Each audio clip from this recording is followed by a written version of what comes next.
मासूम बहू घमंडी सास। घमंडी और सख्त हृदय वाली पुष्पा 92 वर्षीय अपनी सास विमला पर बहुत जुल्म करती थी। ससुर के गुजर जाने के बाद से पुष्पा ने अपनी सास विमला का जानवरों से भी बदतर हाल कर दिया था। वो उसकी गिनती घर के नौकरों में करती, उसे अलग थाली में खाना देती, रहने के लिए अलग छोटा सा कमरा। ये सब देख पुष्पा के पति आलोक को बेहद दुख होता, लेकिन वे चाह कर भी ना कुछ कह पाते ना कुछ कर पाते। एक तरफ उसकी 92 वर्षीय वृद्ध माँ थी, तो दूसरी तरफ उसकी धर्मपत्नी। वो करता भी तो क्या करता। वो असमंजस में पड़ गया था। तभी एक दिन पुष्पा अपने पति आलोक से कहती है, सुनो जी, मैं सोच रही थी क्यों ना अपने बेटे राहुल की भी शादी करा दे। देखो ना, घर का सारा काम मुझे अकेले करना पड़ता है और वो बुढ़िया की देख रेख भी मुझे ही करनी पड़ती है। मुझसे नहीं होता ये सब। ठीक है, हम राहुल के लिए लड़के देखना शुरू करते हैं। वैसे भी अब उसकी उम्र हो चुकी है। पुष्पा राहुल की शादी के बारे में सोचकर मन ही मन खुश होने लगती है। दरअसल पुष्पा अपने लिए एक ऐसी बहू की तलाश में है जो गाय से भी ज्यादा सीधी और कोयल से भी ज्यादा मीठी हो।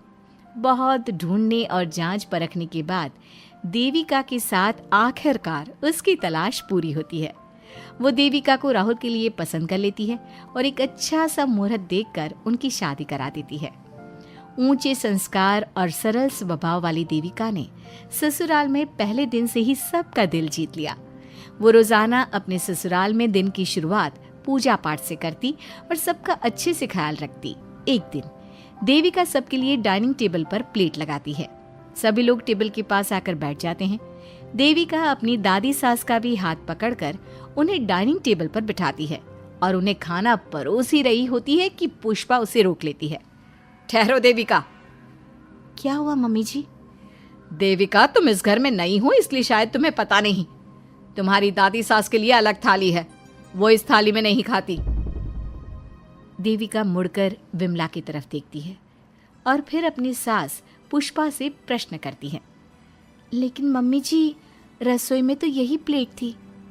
तुम यहीं ठहरो, मैं इनके लिए प्लेट लेकर आती हूँ। पुष्पा रसोई में किसी कूड़ेदान की तरह पड़ी प्लास्टिक की प्लेट लेकर आती है और उसी में विमला के लिए खाना लगाती है। जब ये सब देविका देखती है तो वो आश्चर्य में पड़ जाती है और फौरन उठकर रसोई घर से दूसरी प्लास्टिक की प्लेट भी ले आती है। अरे बेटा, ये दूसरी थाली तू किसके लिए लाई है? देविका मासूमियत के साथ जवाब देती है, आपके लिए मम्मी जी। हाँ, मेरे लिए? पर क्यों? माँ जी, जब आपने अपनी सास यानी मेरी दादी सास को प्लास्टिक की प्लेट में खाना लगाया तो मैं समझ गई कि यह ज़रूर आपके घर की कोई परंपरा होगी, इसलिए मैं आपके लिए भी ये प्लास्टिक की प्लेट ले आई। अब आप अपनी सास के लिए इस प्लेट में खाना लगा दीजिए और मैं अपनी सास के लिए इसमें खाना लगा देती हूँ। देविका की बातों से पुष्पा हैरान हो जाती है। वो सोच में पड़ जाती है कि वो अपनी बहू देविका की मासूमियत पर खुश हो या फिर उसकी नासमझी पर दुखी। इसी तरह दिन बीतते चले जाते हैं और अब देविका को घर का माहौल और सास का स्वभाव सब समझ में आने लगता है। एक दिन सुबह पुष्पा अपनी सास यानी विमला को उसके कपड़े धोने के लिए कहती है और ये सब दूर से देविका देख लेती है। उसके कुछ ही समय बाद देविका आती है और अपनी सास पुष्पा से कहती है, मम्मी जी, मैंने घर का सारा काम कर लिया है। कपड़े, बर्तन, झाड़ू, पोछा सब लगा लिया है। अब मैं आपके पैर दबा देती हूँ। अरे लेकिन बेटा, तूने कपड़े नहीं धोए? मेरे कपड़े तो अंदर कमरे में ज्यों के त्यों पड़े हैं। मैंने आपके कपड़े नहीं धोए मम्मी जी। आप जब दादी से बोल रही थी ना कि आज उन्हें अपने कपड़े खुद धोने होंगे, तो मैंने सब सुन लिया था। फिर मुझे लगा आज पूर्णिमा भी है, इसलिए शायद ये आपके घर की कोई रस्म होगी, तो मैंने आपके कपड़े भी नहीं धोए मम्मी जी। देविका की बातें सुनकर पुष्पा अपना सर पकड़ लेती है और मन ही मन कहती है, ये तो ज़रूरत से कुछ ज़्यादा ही सीधी है। अब क्या करूं मैं इसका? इस बुढ़िया ने मुझे परेशान करके रख दिया है।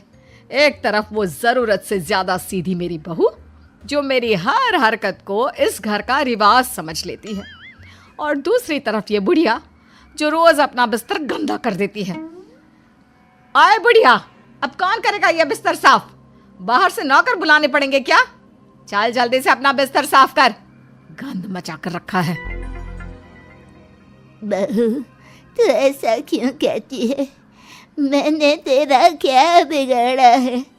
मैंने तो कभी तुझसे ऊंची आवाज में बात तक नहीं की, पर तू मुझसे इतनी नफरत क्यों करती है? तभी वहां आलोक, देविका और उसका पति आ जाता है। क्या हुआ पुष्पा, तुम माँ पर ऐसे क्यों चिल्ला रही हो? अरे देखो ना अपनी माँ को, इस बुढ़िया ने अपने बिस्तर का क्या हाल कर रखा है। कितनी बदबू आ रही है इस बिस्तर से, किसी काम की नहीं ये बुढ़िया। आप एक काम क्यों नहीं करते, इस बुढ़िया को वृद्धाश्रम क्यों नहीं छोड़ आते? आलोक ये सुनकर परेशान हो जाता है। वो मन ही मन अपनी माँ से अपनी गलतियों की माफी तो मांगता है, लेकिन जुबान से कुछ नहीं बोलता। बहू, ऐसा मत कर बेटा, तू जैसा बोलेगी मैं ठीक वैसा ही करूँगी। मैं अभी इस बिस्तर को साफ कर देती हूँ, पर प्लीज मुझे इस घर से मत निकाल। यह घर मेरे पति की आखिरी निशानी है। मैं अपनी अंतिम सांस तक इसी घर में रहना चाहती हूँ।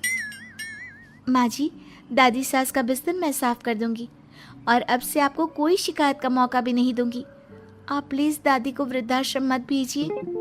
हाँ माँ, दादी को रहने दीजिए ना यहीं पर, उनके बिना ये घर बिल्कुल अच्छा नहीं लगेगा।